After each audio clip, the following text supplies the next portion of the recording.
शुभारंभ या ठिकाणी होत आहे। त्यामुळे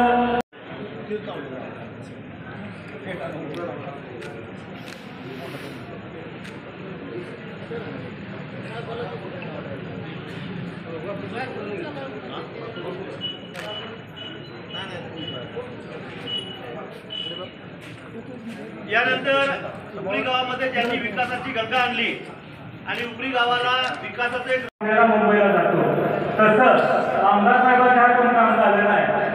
ग्रामपंचायत आणखी जरा म्हणतोय तर कोणतरी सोड सोड सोड रोल का थांबा थांबा थांबा थांबा। काल राष्ट्रवादीची बैठक तिची त्या बैठकीत सांगितले महायुतीकडून भाजपचा उमेदवार आणि प्रचार करणार नाही, ती जागा राष्ट्रवादीला दिलीच पाहिजे। तर त्याची काळजी करायला आदरणीय अजितदादा पवार खूप खंबीर आहेत आणि ते अतिशय शिस्तीने काम करतात।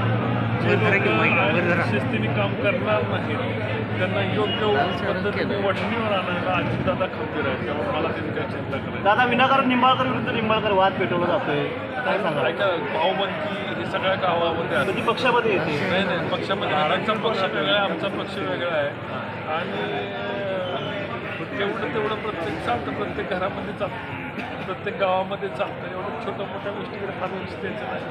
आपण सकारात्मक गोष्टी करण्यामध्ये माझा विश्वास आहे आणि राष्ट्रवादीचं जे नेतृत्व करतात आदरणीय अजितदादा पवार याच्यावर जास्त विश्वास माझा त्यांच्यावर आहे की त्यांचा पक्ष आज भारतीय जनता पार्टीच्या हातात घालून जातात आणि अजितदादा जे बोलतात तेच करतात, वरती वेगळं खाली वेगळं करणाऱ्यांपैकी अजितदादा नाहीत, याची मला 100% खात्री आहे। त्यामुळे मी आता या विषयावर काही भाष्य लोकसभेची जागा साहेबांनी तुम्हाला जाहीर पाठिंबा मीडियासमोर दिलेला आहे। मतदारसंघाच्या इतर आमदारांची भूमिका काय ते अनुकरण करतील असं आपल्याला वाटतं?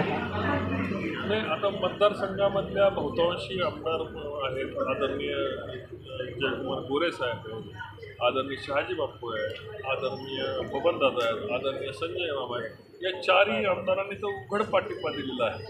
त्यांचं मी मनापासून ऋणी आहे की त्यांनी एवढं प्रेम दाखवलं आणि विशेष करून बापूंनी खासदार निंबाळकरांनाच उमेदवारी दिली पाहिजे अशी खूप तडफेने मागणी केली। त्या तडफेने मागणी केल्याबद्दल मी बापूंच्या शतशः ऋणी आहे आणि सगळ्या आमदार मंडळीची पण मी ऋणी आहे।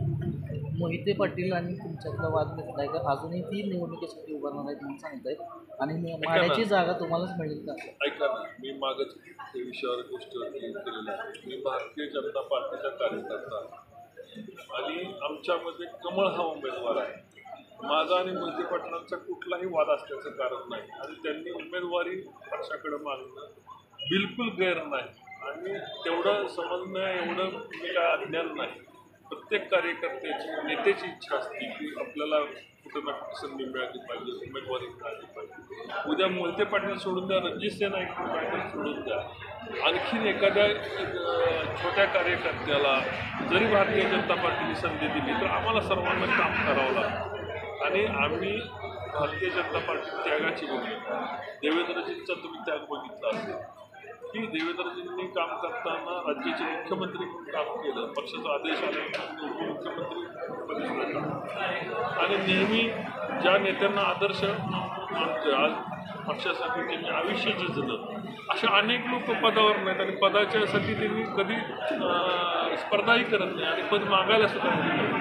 या भारतीय जनता पार्टीच्या मागं राष्ट्रीय स्वयंसेवक संघाची संघटना काम करताना बिचारे आपली ओळख सुद्धा सांगत नाही किंवा कुणाच्या घरचा चहा सुद्धा पित नाही, अशा राष्ट्रीय स्वयंसेवक संघाच्या कुशीत तयार झालेली त्यांनी आणि त्यांच्या नेतृत्वाखाली आम्ही काम करतो। त्यामुळे पक्ष दिल ते कमळ आणि पक्ष दिल तो निर्णय हाच मागणी असताना कुठलीही नाराजी माझ्या मनात किंवा मोहिते पाटलांच्या मनामध्ये नसणार नसावी याच्यामध्ये कुठली शंका पत्रकार बंधूंनी किंवा जनतेने बाळगू नये। उमेदवारी मागणं हे जिवंतपणाचं लक्षण आहे। मोहिते पाटील साहेबांनी त्यांच्या मतदारसंघामध्ये काम केलेलं आहे आणि अपेक्षितच आहे की विजयदादांनंतर त्यांच्या कुटुंबामध्ये त्यांनी उमेदवारी मागितली पाहिजे आणि त्यांनी त्यांची उमेदवारी मागितली। आता पक्षाकडं मी स्वतःहून पक्षाकडे उमेदवारी सुद्धा मागितलेली नाही आणि कुठलीही मागणी केली नाही। पक्ष जो कमळाच्या चिन्हावर येईल त्याचं काम प्रामाणिकपणे करायचं हीच भूमिका मी घेतलेली आहे। तेव्हा मला कुणाच्याबद्दल वाद आणि कुणाच्याबद्दल द्वेष असण्याचं मुळीच कारण नाही. मला सर्वांनी सहकार्य केले.